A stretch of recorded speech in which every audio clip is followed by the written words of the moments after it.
Assalamualaikum warahmatullahi wabarakatuh. Yang terhormat Bapak Ibu penguji ujian kinerja PPG Guru Tertentu tahap 2 tahun 2025. Perkenalkan, saya Nihayatus Sandiah, mahasiswa PPG Guru Tertentu tahap 2 tahun 2025 di LPTK Universitas Katolik Indonesia Atmajaya dengan program studi bimbingan dan konseling dengan nomor induk mahasiswa 202503080137.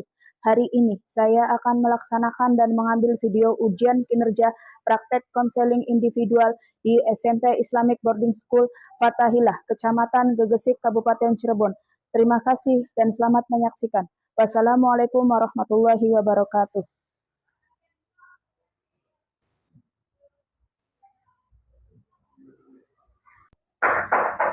Assalamualaikum. Ya, waalaikumsalam. Ya, silakan duduk. Sinda, bagaimana kabarnya hari ini? Baik, oke. Kemudian terima kasih untuk hadir di sini untuk melakukan bimbingan konseling individual ini. Ya, oke. Kenapa? Ada apa di sini? Dipanggil?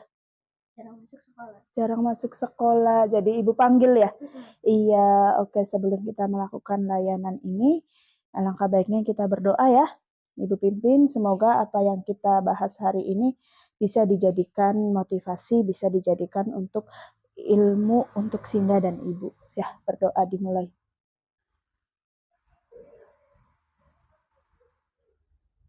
Selesai. Oke. Sebelumnya ibu mau bertanya, apakah sudah pernah datang ke sini? Belum. Ya, kita di sini aja dulu ya, di ruang tamu kantor ya. Oke, berarti belum pernah datang ke sini, belum pernah ke ruang BK. Oke, ini pun juga karena dipanggil ya. Iya. Setelah itu, kalau belum pernah dipanggil, tahu nggak kenapa adanya layanan konseling ini? Karena Untuk untuk membantu Sinda dalam pemecahan masalah. Jadi kenapa adanya konseling? Konseling itu untuk membantu siswa atau konseli ya untuk pemecahan masalah baik dari karir, sosial, kemudian bakat dan minatnya. Dan nanti dipandu oleh ibu sebagai guru BK, kalau dikatakan lainnya yaitu konselor ya. Jadi siswanya kamunya konseli, ibu sebagai guru BK-nya jadi namanya konselor. Sebelum mulai penjelasan, sebelum kita bahas apa yang harus kita bahas, ibu mau menjelaskan dulu bahwa dalam teknik konseling itu ada 3 asas yang harus kita lakukan. Yang pertama ada asas kerahasiaan, ada asas keterbukaan, dan ada asas sukarela. Nah, 3 asas ini akan kita lakukan, harus kita penuhi. Yang pertama ada asas kerahasiaan. Ibu dan kamu, kita harus menjaga rahasia kita dari apa yang kamu ceritakan, dari apa yang kamu keluhkan dan kamu masalahkan. Kita jaga kerahasiaannya dan jangan sampai menyebar keluar. Begitu. Kemudian selain ada asas kerahasiaan, ada asas keterbukaan. Nah, di sini Ibu jelaskan asas keterbukaannya apa, harus dan bisa dikondisikan bahwa kamu bisa terbuka dengan apa masalahnya dan bisa nyaman untuk bercerita dari masalah kamu ya. Jadi upayakan untuk terbuka dan jujur, tidak melebih-lebihkan. Kemudian kesukarelaan. Kamu suka dan rela untuk hadir di sini, tidak dipaksakan. Walaupun ibu panggil karena ada masalah yang harus diselesaikan. Oke, setelah itu sudah paham tentang asas? Sudah. Nanti kita lakukan layanan konseling individual ini, kita lakukan di 30 menit ke depan ya. Apabila sudah 30 menit ternyata waktunya masih kurang, kita lakukan konseling di lain hari ya, ataupun ada yang harus ditindaklanjuti, kita lakukan di lain waktu.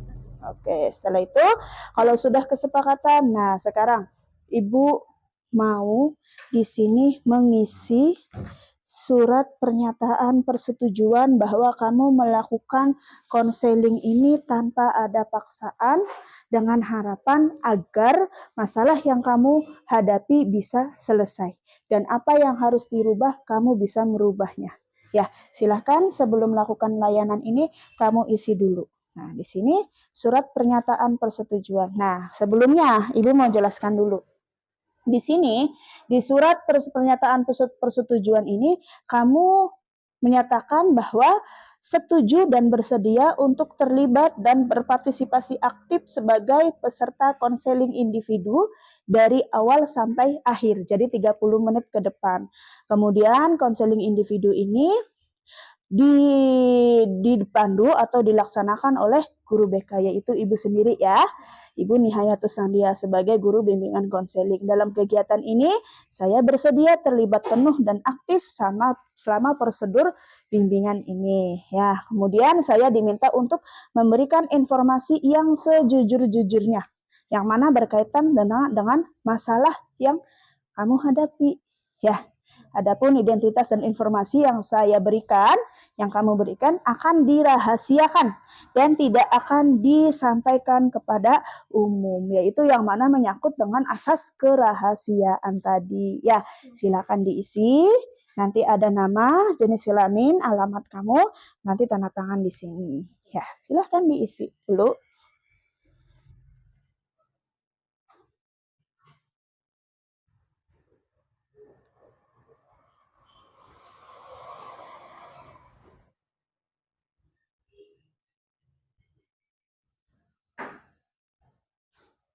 Boleh pakai pulpen Ibu? Oke.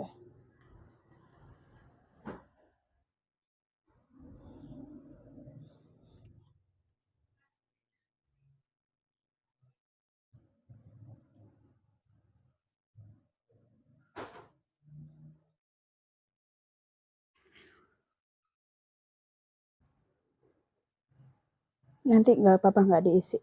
Tanda tangan di sini.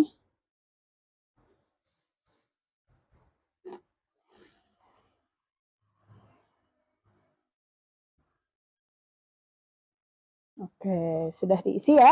Ini Ibu simpan untuk arsip Ibu ya. Oke, setelah itu, nah begini. Untuk tahapan konseling ini Ibu minta kamu kooperatif, kamu jujur, tidak melebih-lebihkan, tidak membuat cerita, ya. Atur posisi senyaman mungkin untuk kamu. Biar kita lebih leluasa untuk Ibu mendengarkan cerita kamu lebih leluasa untuk bercerita dengan Ibu. Sudah nyaman posisinya? Sudah enak? Sudah siap untuk mau bercerita? Sudah. Sebelumnya mau Ibu awali dulu di sini. Ibu kenapa alasan memanggil Sinda untuk datang ke kantor? Yaitu apa? Yang pertama, Ibu mendapat laporan dari wali kelas bahwasanya Sinda jarang masuk kelas.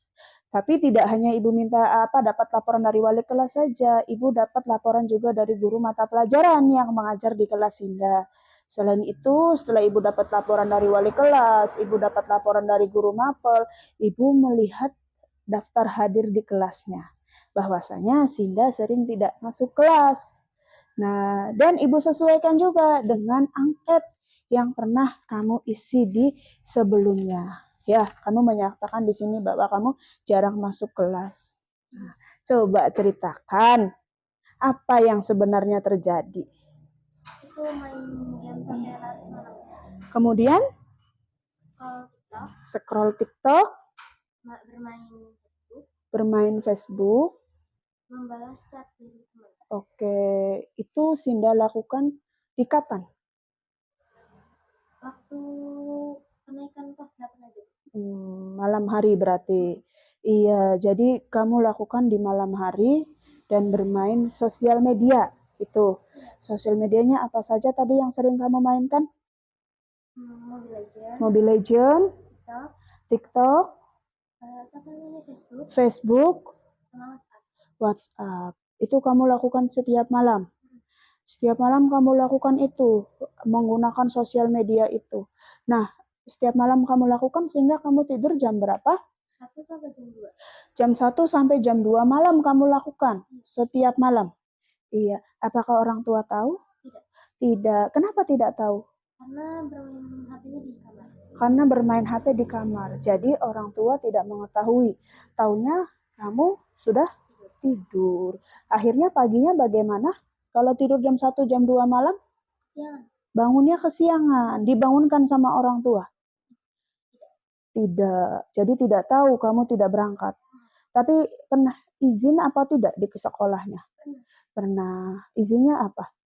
Sakit. Jadi kamu izin ke grup atau ke teman, kamu sakit, tidak bisa mengikuti pelajaran.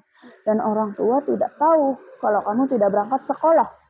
Iya, selain itu, tadi kamu suka bermain media sosial, bangun kesiangan, akhirnya kamu memilih untuk tidak sekolah. Selain itu, ada lagi alasannya.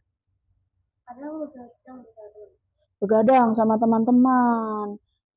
Begadang itu lewat sosial media atau bertemu, kumpul di rumah. Siapa? teman-teman yang kumpul sini. Oh, tuh jadi teman-temannya kumpul di rumah kamu. Sehingga laporan dari guru mata pelajaran kamu jarang masuk. Kalau laporan dari guru mata pelajaran kamu jarang masuk, akhirnya apa yang terjadi? Tidak naik kelas. Kalau tidak naik kelas, penyebabnya tadi apa? Jarang masuk. Jarang masuk karena banyak pelajaran yang tertinggal, banyak atau tidak? Banyak. Ibu tanya, tugas dari guru di kelas dikerjakan atau tidak? Kadang enggak. Kadang enggak. Jadi Ibu runtut dulu ya. Pertama, permasalahannya kamu jarang masuk kelas karena bermain handphone, sosial media di malam hari sampai jam 1 atau jam 2. Setelah itu kamu lakukan apa lagi tadi? Bergadang dengan teman-teman. Setelah bergadang dengan teman-teman, kamu apa? Jarang masuk, sehingga jarang mengerjakan tugas juga. Iya. Oke, setelah itu, kira-kira ada nggak cara untuk merubah? Karena perilaku itu boleh atau tidak dilakukan sebagai seorang siswa? Tidak. Tidak. Tahu caranya berubahnya bagaimana? Oke, kalau kamu tadi tidur terlalu malam karena bermain sosial media, berarti harus apa yang kamu lakukan? Tidur tepat waktu. Setelah itu, membatasi bermain HP. Setelah itu, mengerjakan tugas yang tertinggal. Ya, jadi sebenarnya tahu cara mengatasinya ya. Iya, sebenarnya tahu cara mengatasi bagaimana saya harus berubah. Oke, kalau sudah sadar tadi kira-kira kalau dampaknya terus-menerus itu terulang, apa yang terjadi sama diri Sinda? Ketinggalan pelajaran, kalau sudah ketinggalan jadinya tidak naik kelas. Tahu dampaknya ya, tahu cara mengatasinya, tahu dampaknya. Tadi apa yang sudah diceritakan, apa yang sudah dirasakan oleh Sinda, bisa dicatat? Oke, dicatat ya, biar ingat tadi apa ya yang saya permasalahkan di sini, sehingga saya dilaporkan, sehingga saya dipanggil ke ruang BK. Begini, nih di sini ada catatan pikiran jurnal. Catatan kamu, kira-kira catatan pikiran disfungsional atau identifikasinya. Penyebabnya apa? Bisa sampai tidak masuk kelas. Di sini nanti ada situasi pemicu, pikiran otomatis, perasaannya bagaimana. Nanti ada juga evaluasinya. Kira-kira bukti apa yang sudah kamu lakukan. Nah, kalau sudah ada bukti, apa yang harus dilakukan? Boleh diisi dulu ya, silahkan diisi.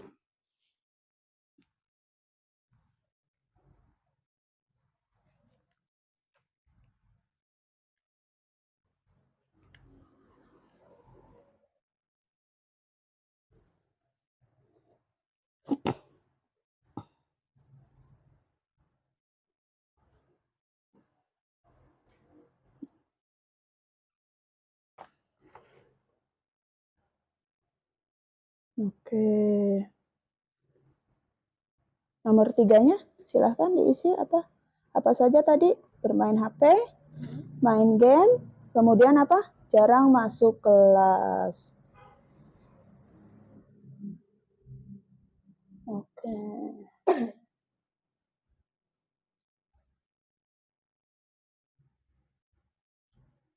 Coba evaluasinya apa? Kira-kira dengan bukti yang sudah terjadi, apa yang akan kamu lakukan?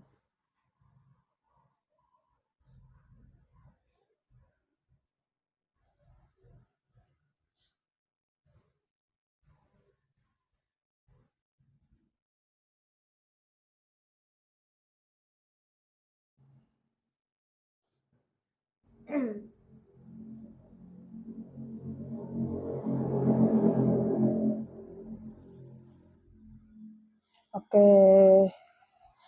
Catatan pikiran disfungsional, identifikasinya, yaitu apa? Situasi pemicunya kamu apa? Bermain HP sampai malam. Oke, yang kedua apa pemicunya? Main game dan sosial media setiap malam. Ya, jarang masuk sekolah karena kebangun kesiangan. Oke, ini Ibu simpan juga ya. Berarti ini semua sadar ya kamu melakukannya? Iya, berarti ini sebagai pengingat bahwa oh saya melakukan kejadian ini. Ya, setelah itu pikiran yang sebenarnya harusnya bagaimana? Jadinya ketika kamu melakukan ada efeknya apa enggak? Ada. Ya, tadi ini bermain HP sampai malam, akhirnya apa yang otomatis harus yang terjadi? Ya pasti bangun tidurnya masih ngantuk. Oke, ini Ibu simpan sebagai acuan nanti oh ternyata saya sudah melakukan kesalahan ini ya. Untuk motivasi nanti kita lakukan. Kemudian setelah itu, nah sudah melakukan ini ada usaha atau tidak untuk berubah? Mau ya, harus berubah karena namanya siswa harus mengikuti aturan di sekolah. Hal yang mudah saja, masuk sekolah sesuai jam dan hadir setiap hari ya.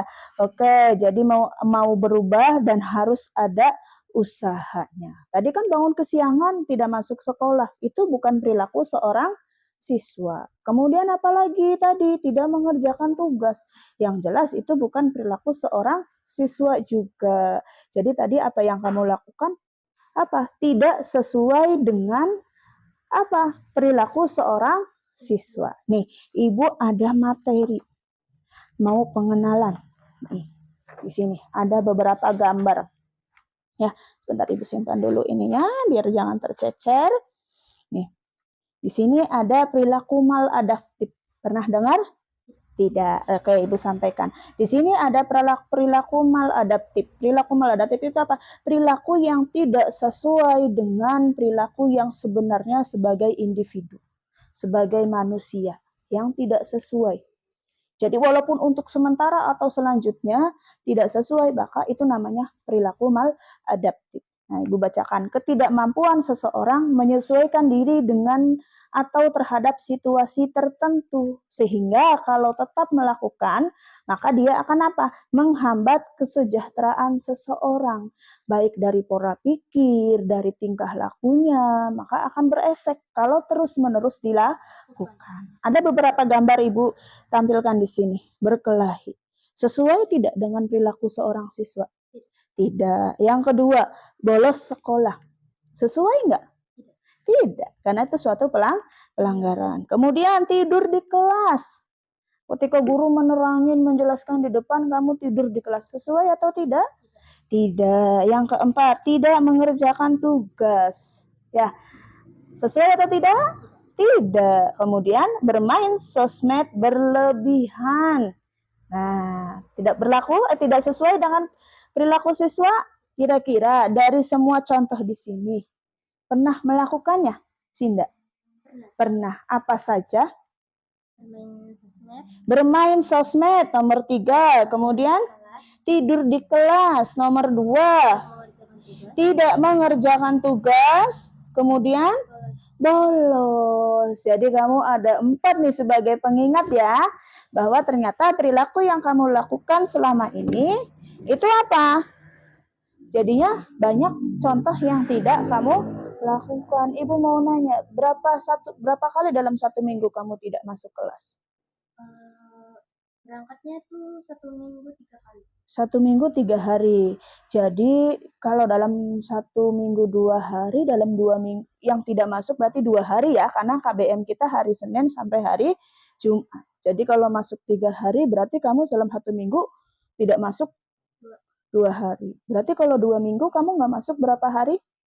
4 hari. 3 minggu berarti ya berapa? 6 hari. Kalau dalam 1 bulan 8 hari. Dan itu kalau terus dilakukan, maka apa? Semakin banyak pelajaran yang tertinggal. Iya enggak? Iya, sedangkan di peraturan kita ada peraturan tentang kehadiran, nanti masuk skorsing penghitungan dalam layanan BK yang pernah Ibu sampaikan di kelas. Masih ingat? Masih. Jadi tolong dirubah ya. Nah, sekarang kalau sudah menyatakan bahwa segala perilaku yang kamu lakukan sebelumnya itu merupakan perilaku yang tidak benar. Nah, coba Ibu mau minta kita berkomitmen untuk melakukan kontrak tingkah laku. Ya. Di sini Ibu akan menyiapkan, nah di sini ada kontrak tingkah laku. Saya yang bertanda tangan di bawah ini pada tanggal sekian menyatakan bahwa saya setuju apa? Kamu isi. Ya, silahkan diisi untuk mengingat bahwa kamu sudah melakukan ini, kemudian apa yang harus saya lakukan dan apa ketika yang saya dapatkan ketika saya berhasil melewatinya. Silahkan ditulis. Mulai sok ditulis sok.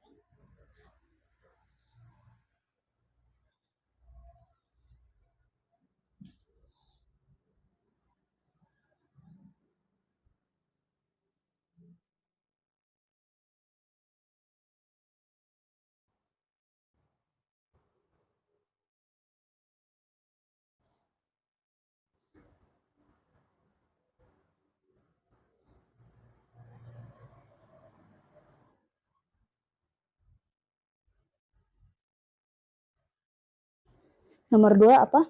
Upaya saya dikatakan berhasil apabila apa? Apabila menaati peraturan sekolah. Oke, silakan ditulis.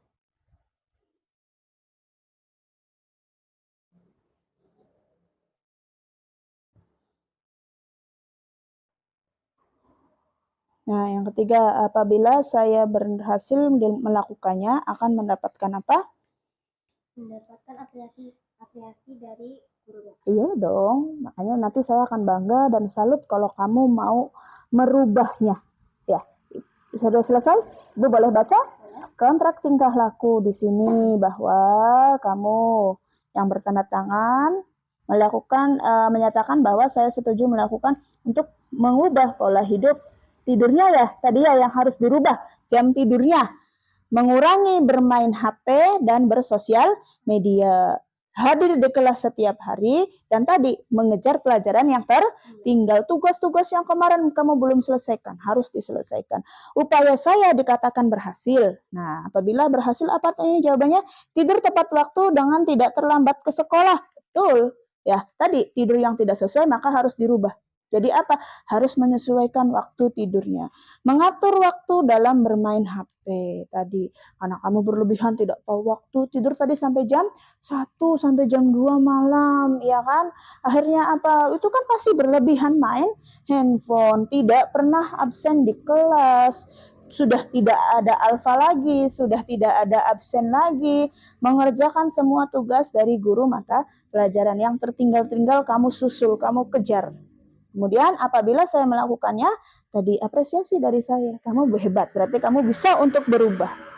Kemudian apalagi mendapatkan nilai yang bagus pastinya dan tidak ada kekhawatiran untuk tidak naik kelas. Ya, oke, tadi Ibu simpan ya. Nah, di sini sudah berarti kira-kira kalau tadi sudah mengisi perjanjian, kalau kamu mengulang lagi kira-kira ternyata suatu saat kamu mengulang lagi tidak masuk kelas, apa yang harus kamu dapatkan dari ibu?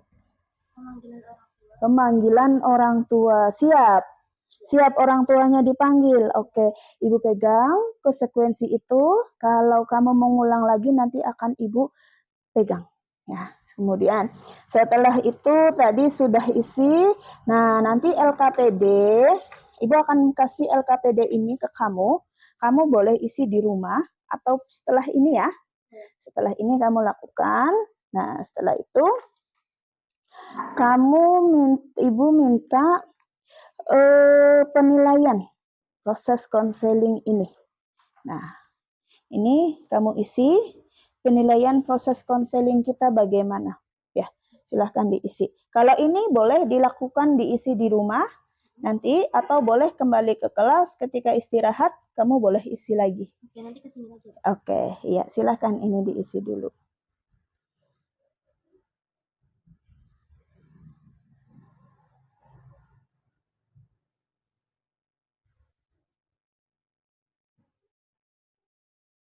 Sudah Ibu simpan ya. Oke. Nah, setelah itu kita sudah membahas masalah kamu. Ibu sudah mengetahui usaha kamu bagaimana selanjutnya, ya kan? Apa konsekuensinya kalau kamu mengulang lagi. Nah, Ibu akan terus pantau. Ibu akan terus pantau, Ibu akan terus memonitoring kamu bagaimana perubahannya, tapi tetap awas. Semua yang tadi kamu sampaikan tidak dijadikan beban, tidak dijadikan satu yang berat untuk kamu. Aduh, nanti Bu Niha lihat saya kalau saya nggak masuk, jadinya ada unsur keterpaksaan. Ibu tidak mau seperti itu. Kamu lakukan tugas kamu sebagaimana kamu seorang siswa, yang mana wajib untuk melakukannya. Sebagai seorang siswa hadir setiap hari. Awas ya, begitu ya. Nah, setelah ini nanti kalau Ibu monitoring kamu, tolong berubah ya, tapi jangan merasa dimata-matai sama Ibu. Walaupun tetap nanti Ibu pantau, tanya ke wali kelasnya, tanya ke guru mata pelajarannya, bagaimana absen di kelasnya. Walaupun selalu Ibu pantau, tapi bukan berarti kamu serasa dimata-matai, ada Bu Niha, ada guru BK. Tidak, ya. Lakukan saja sebagai kamu murid, sebagaimana mestinya, hadir setiap hari. Tidur harus tepat waktu. Ketika dikasih tugas oleh guru, kamu harus mengerjakan. Ya, tidak boleh untuk jadi beban. Ya, harus semangat, harus rajin. Nah, coba dari kesimpulan ini, kira-kira kamu apa yang harus dilakukan? Bagaimana kesimpulan ketika konseling ini? Rasanya apa? Rasanya kamu senang. Terus? Lega. Terus apa lagi? Tenang. Kesimpulannya apa? Coba. Kesalahan kamu dulu deh. Kamu apa? Banyak pelajaran yang tertinggal. Terus ketika banyak pelajaran yang tertinggal, apa yang harus disimpulkannya? Berarti harus tidak naik kelas. Apa? Kalau kamu belajar yang tertinggal, usahanya apa? Harus mengerjakan tugas yang tertinggal. Kemudian, apalagi tadi? Dari bangun tidurnya kamu, dari pola tidur, apa yang harus dievaluasi? Disimpulkannya harus apa? Tidurnya harus tepat waktu. Itu ya, jadi banyak evaluasi nih yang harus kamu rubah agar apa? Bisa menjadi lebih baik. Nah, setelah itu nih, kalau nanti Ibu lakukan konseling, Ibu lakukan survei dan ternyata ada sedikit perubahan dari yang maksudnya ada sedikit perubahan itu begini. Ketika kamu lakukan ternyata mengulangi lagi, tadi apa konsekuensinya Ibu tanya lagi? Memanggil orang tua, tapi jangan sampai untuk memanggil orang tua ya. Iya, semangat. Ibu yakin Sinda bisa berubah. Ibu yakin ini adalah suatu yang salah dan harus dirubah dan harus lebih semangat. Ya, harus lebih semangat, harus lebih yakin bahwa kamu bisa untuk berubah. Nanti Ibu pantau 1 minggu ke depan kita adakan lagi. Siap? Kita adakan lagi untuk melihat, menilai perubahan dari Sinda. Apa yang sudah berubah, apa yang belum berubah, dan apa yang sudah berhasil. Ya, kita pantau, kita ketemu 1 minggu lagi. Tapi apabila suatu saat Sinda butuh bantuan Ibu, atau Sinda ingin meminta masukan dari Ibu, meminta pendapat dari Ibu, silahkan. Datang ke ruang BK, datang ke kantor. Ya, datang ke kantor, kamu ceritakan senyaman mungkin. Tadi kan kamu sudah selesai bercerita, saya lebih tenang, saya lebih lega hari ini. Ya, boleh kamu ulangi lagi. Jangan ada rasa takut untuk datang ke sini. Ya, Ibu nanti pantau. Bisa jadi Ibu tanya wali kelas. Bisa jadi Ibu nanti tanya ke guru mapel. Ya, tapi 1 minggu depan lagi bisa kita bertemu untuk mengevaluasi perubahan apa yang sudah terjadi. Oke, coba sampai sini ada yang ingin ditanyakan atau disampaikan dari Sinda? Apa ya? Di kelas juga udah ada banyak teman. Oke, berarti kamu tadi selama jarang masuk ke sekolah berarti jarang ada yang ada yang jarang berteman. Sekarang sudah ada pendapat lain atau ada masukan atau ada keluhan yang lain? Sudah tidak ada. Berarti bisa jadi nanti untuk selanjutnya Ibu akan bahas masalah ini nih. Ya, layanan selanjutnya Ibu akan bahas masalah ini. Tapi bila perlu, Bu kayaknya nggak cukup 1 minggu deh. besok boleh datang lagi ke sini. Ya, begitu. Terima kasih. Mohon maaf apabila tadi penyampaian Ibu atau tingkah laku Ibu bisa mengganggu atau kurang berkenan di hati Sindah. Mohon maaf ya. Iya. Sekarang kita berdoa untuk selesai konseling ini. Semoga mendapatkan apa yang kita harapkan. Ya, berdoa dimulai.